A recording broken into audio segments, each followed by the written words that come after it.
first, I want to start with how the hell did that game come close to it begin with? How the hell did the Eagles come back and draw to within 2 and have a chance to tie the game, let alone take the lead as well? Like, how the hell did the Eagles pull off a comeback like that? I want to know. And I think I do know because Carson Wentz made a very gutsy performance in the second half. Carson Wentz was great in the second half. The first half of this ball game on the offensive side of the ball, the Eagles, embarrassing. It was a terrible performance. They couldn't get a first down for their lives. The Baltimore defense put all the pressure in the world on Carson Wentz. He couldn't do anything. And granted, the offensive line, what offensive line? They can't stop anything. They couldn't protect Wentz. They couldn't. And then just going through the rest of the first half, the first play of the game too. Well, the first drive of the game, actually. That pass to Hightower, it was a dime. It was perfect right to him. Lands right in his arms and he drops it. Drops it. Has to catch the ball. And then later in the first half, when the Eagles actually figure out how to get a first down, it starts with Jalen Hurts, out of all people. He starts the play to get the first down. He makes the run. But then there's a play almost in the red zone. And then you have Miles Sanders wide open in the end zone. Carson Wentz, dime, right to him.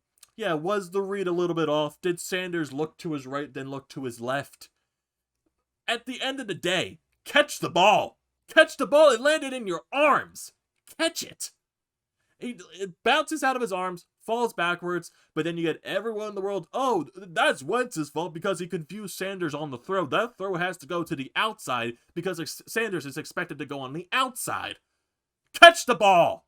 Catch the damn ball. It fell in your arms. You found the ball. It landed in your arms. Catch it. End of the story. End of story. It's simple. Catch the damn thing. And there were a lot of plays in this game where people should have caught the ball and they didn't. But you know, Wentz is going to get most of the blame because this Eagles fan base does not like Carson Wentz. And yes, like I said, the first half, Wentz didn't have a good first half. No one had a good first half. The offense was terrible. They couldn't get a first down until like 5 minutes left in the half. Yes, the offensive performance in the first half was bad. But then in the second half, once that started, Wentz was great. Wentz was one of the main reasons, probably the only reason the team would manage to come back into this game. Also, granted, the Ravens, they took a lot of penalties, and a lot of them, and they were terrible. Still, but Carson Wentz, under all of that pressure from the Ravens line, and he still managed to get this team to within 2 points. And the person I want to blame more for this loss is Doug Pederson. What the hell was that play call on the last 2-point conversion? You went for 2 points 4 times in this game. You went 2 out of 4. 2 of those plays you were successful because you passed the ball. The other 2 you ran the ball. Especially on that last one.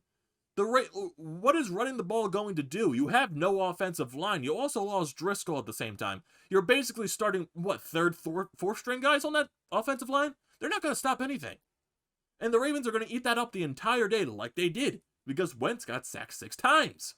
They're going to eat it up the entire time. And they read that play perfectly. Read it.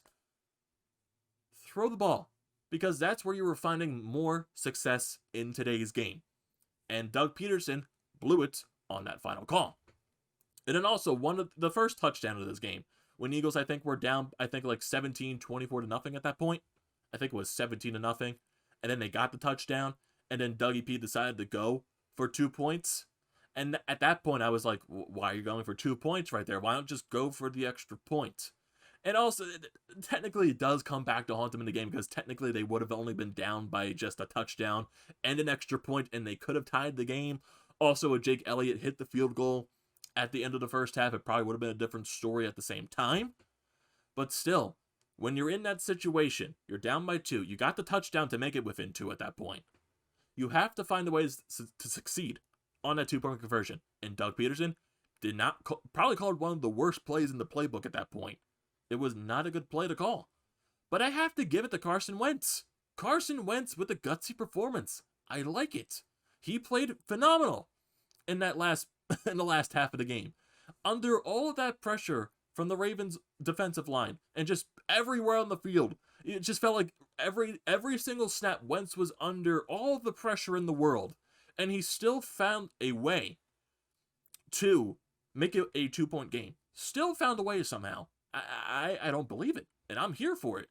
But it was weird too, because going into the halftime, there were talks about, should Dougie P take Wentz out of this game, put Hurts into the game, just because you have a game on Thursday, and the way Wentz was getting banged up the entire game, do you want to risk him getting hurt just because the offensive line cannot stop anyone? Maybe if that were the case, but Wentz brought them back within the game, doesn't get hurt, and maybe he finds some momentum to go into Thursday against the Giants. Maybe the Giants did win today against Washington, but the Giants, they're just like the rest of the NFC East. They're a dumpster fire. The entire NFC East is a dumpster fire, and sadly, the Eagles still have a chance. And I was going to also mention the thing that happened to Dak Prescott last week. Oh my God, I just pray his surgery went successful. I just pray that he finds a way to get back into shape and finds a way to get back on the field. That was just a scary injury. It makes me cringe every time I see his foot literally just sideways. It just made me gasp at that point. But going back to the point, the Eagles still, from this NFC East, the Eagles still somehow can win it. And that just proves how bad the NFC East is. It just does. And then you have it's going to be a very important matchup on Thursday. Honestly, the next 2 weeks are very important matchups. There are 2 NFC East battles at that point. You got the Giants on Thursday, and you got Dallas the following week. I think it will technically a week and a half after that. And it's going to be Thursday night football, then you got a Sunday night football performance against the Dallas Cowboys. Going to be 2 crucial NFC East matchups right there. But just going back to the game in general, if you look at Wentz's stat line on the day, he was 21 for 40 on his completions, and then he had 213 yards, 2 touchdowns. He got sacked 6 times. Yes, that was probably going to be expected just because we had no offensive line, and the Ravens, they're one of the best defensive teams in football. But still, Wentz battled. Gutsy. He brought this team back to within 2. You have to give it to him. You have to give him credit right there. Give credit where credit is due. Yes, the first half wasn't good. The entire offense wasn't good. But maybe if Sanders makes that catch in the end zone, maybe the Eagles score in that first half. If Hightower makes that catch at the beginning of the game, maybe there's something different right there. Maybe the Eagles brew something on that first drive of the game. You never know. You just never know. But in the second half, they make a game out of it. They do. Miles Sanders with the 74-yard run, and then he falls and fumbles the ball too. But you get the best blocker in the world, JJ-Arthega Whiteside, following the play the entire time and letting Sanders get that long of a run to begin with. He's there. The ball comes out of Sanders' hand, and he gets into the end zone for the touchdown. I'm just like, out of all people, out of anyone on this team, it's JJ-Arthega Whiteside. And honestly, whoever bet, if there's anyone who did bet JJ-Arthega Whiteside to get a touchdown at any point in this game, you're probably one of the richest people in the world at this point.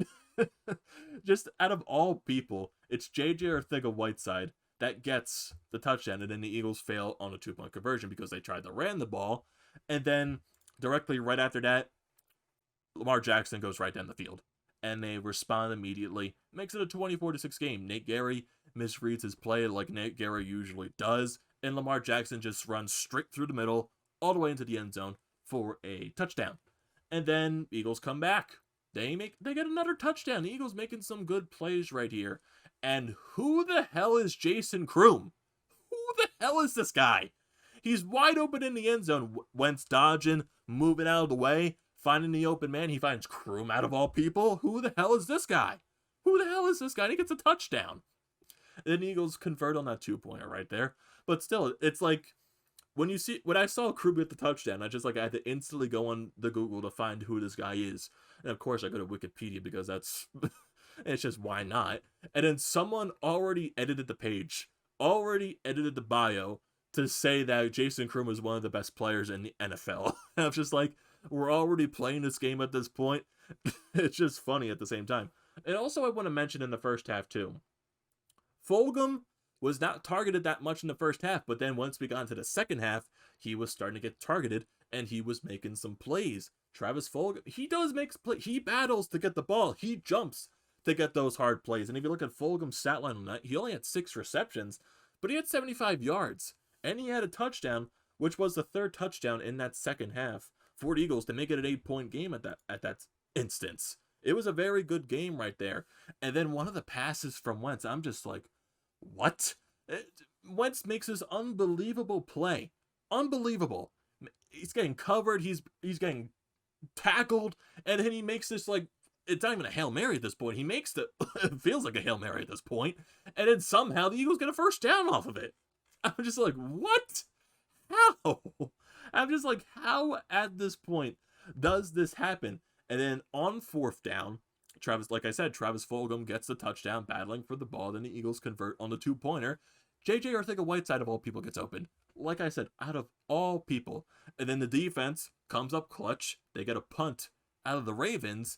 And then I would say a very lucky play right here. Wentz tries to go down the field to Fulgham, and then there's a pass interference call. And then it brings the Eagles all the way down to, I think, to the Ravens' 35 or the 30-yard line at that point. And actually, remember that one play that I said that when it felt like a Hail Mary? It was on this play. It was Rodgers. I'm just like, how does Wentz make this pass? There's literally a guy tackling him, and he finds a way to pass this ball, lands in the hands of Rodgers, and he gets a first down. And then Wentz, they do the quarterback sneak. They get the touchdown. Oh, the 2-point game at this point. I'm just like, okay, Eagles, you're getting my hopes up, and let's go. And then it happens, and then you fail on the 2-point converter. You fail on that 2-pointer right there. And it's just like, there goes all the hope. And I'm just like, oh, God. They got my hopes up. They did. And it's just, man, the injuries. The injuries. You lose Driscoll, and you lose Zach Ertz, and you also lose Miles Sanders in this game. I'm just like, how many offensive guys can they lose?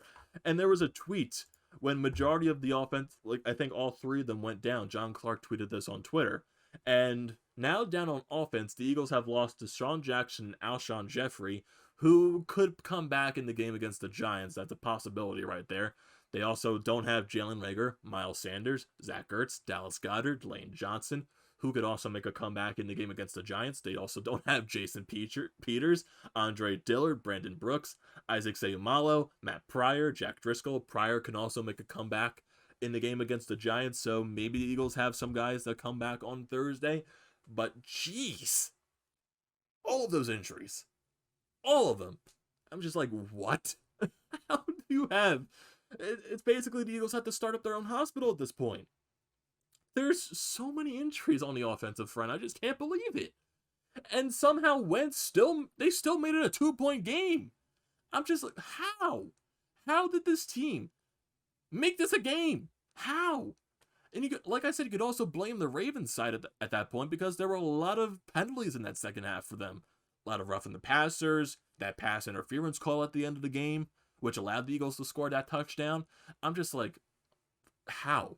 I'm like stunned. I'm speechless. I just don't understand. It's just, I'm just like, they could have tied it. And it just comes down to play calling. Certain play calling in this game could have cost the game for the Eagles. I would say that 2-point conversion on the first touchdown, maybe if you went for the extra point right there instead of the 2 points, maybe on that last touchdown of the game, you would only have to go for the extra point and you tie the game right there. Or maybe if he hits the 2-point conversion, they probably would have tied the game on that touchdown, honestly. And if Jake Elliott hit the field goal, and I'm basically just speaking in hypotheticals at this point, but it is what it is. But play calling, especially on that last play of the game, that was probably one of the worst plays you could draw up right there. One of the worst. And like I said, Wentz, I give all the credit to him. He had a gutsy performance. And I guess at this point, do you take the moral victories? Because technically the Eagles, like I said, with this trash division, they're still going to be within it probably until the very last game, just because this entire division is a dumpster fire. And it's just like, do you take the moral victories at this point? Do you think this builds confidence going into the Giants game? Because I feel like, oh God, I feel like that game on Thursday is going to be an absolute crapshoot just because of how bad both teams are. Maybe I feel like the Eagles will pull out a victory just because I feel like the Giants are the worst team. And maybe the Eagles, they do get some guys back in the lineup and maybe that benefits them.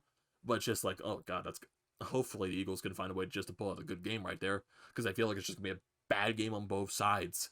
It's just like, this Eagles team has given me nothing but pessimistic thoughts. Even though this game, like, you could draw some optimism out of this just because they battled back. But do you take the moral victories out of this? Like, do you think they can build and do something against the Giants on Thursday? I want to hear your thoughts on that. What are your thoughts on Doug Pederson's play calls? What are your thoughts on Carson Wentz's performance? Are you one of those Eagles fans that blames Carson Wentz? Are you one of those fans that, actually gives him credit? So I want to hear your thoughts on that. I want to hear your thoughts down in the comment section. So don't forget to leave a comment down there. Don't forget to drop a like. And don't forget to subscribe to the channel. And I will see you next time.